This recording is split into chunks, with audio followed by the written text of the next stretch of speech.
కర్కటక రాశి వారికి దేవగురు బృహస్పతి ద్వాదశ స్థానం లోపల వక్రగతి చెందబోతున్నాడు. నెక్స్ట్ మంత్ జరుగుద్ది, కానీ ప్రెసెంట్ రెట్రోగేట్ లోనే ఉన్నాడు. చూడండి, ఒక మాట చెప్తే తెలుసుకోండి. దేవగురు బృహస్పతి మీకు యోగ కారకుడు అవుతాడు. దేవగురు బృహస్పతి మీకు యోగ కారకుడు అవుతాడు. 6th అలాగే 9th లార్డ్ అయి ఉండి 12th హౌస్ లోపల రెట్రోగేట్ అయిన తర్వాత ప్రత్యేకంగా హెల్త్ పట్ల జాగ్రత్తగా. రెండోది, ఏదైనా ఇన్వెస్ట్మెంట్ చేసేటప్పుడు చూసుకోండి. ఎవరో చేస్తున్నారు, నేను చేసి తిరుతాను, ఎవరేదో చేశారు, అలాంటి నెగటివ్ బ్లేమ్ లోపల అస్సలు ఉండకండి. కాన్షియస్నెస్ లోపల ఉండండి, అవేర్నెస్లో ఉండండి. పరిస్థితిని అర్థం చేసుకొని బ్రతకడానికి ప్రయత్నించండి. మీ ఊహ లోపల, మీ లోకం లోపల వెళ్ళకండి. ఎందుకంటే కర్కటక రాశి వారిది ఒక మైండ్ సెట్ ఏంటంటే వాళ్ళ ఊహలో ఉంటారు. అది కొద్దిగా తగ్గించుకోండి. అండ్ రాబోయే రోజుల్లో కొద్దిగా ఏ పని చేసేటప్పుడు కూడా ఎవరిదైనా మార్గదర్శనం తప్పకుండా అవసరము. కానీ ధార్మిక పరంగా అలాగే ఆర్థిక పరంగా అయితే ఈ టైం బాగుంది.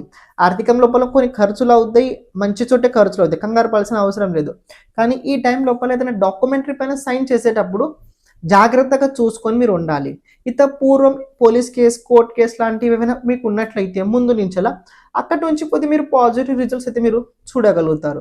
అండ్ ఇంకోటి ఏంటంటే హెల్త్ పట్ల ఏదైనా సర్జరీ, చెకప్ లాంటివి ఏమైనా ఉన్నట్లయితే ఈ టైంలో కనుక డాక్టర్ కంపల్సరీ కనుక అన్నట్లయితే చేసుకోండి, పర్వాలేదు, రిజల్ట్స్ అయితే మీరు బాగానే చూడగలుగుతారు. ఇంతకు ఒక విషయం తెలుసుకోండి, మంత్లీ ఒకసారి హాస్పిటల్కి వెళ్ళి మీరు రండి.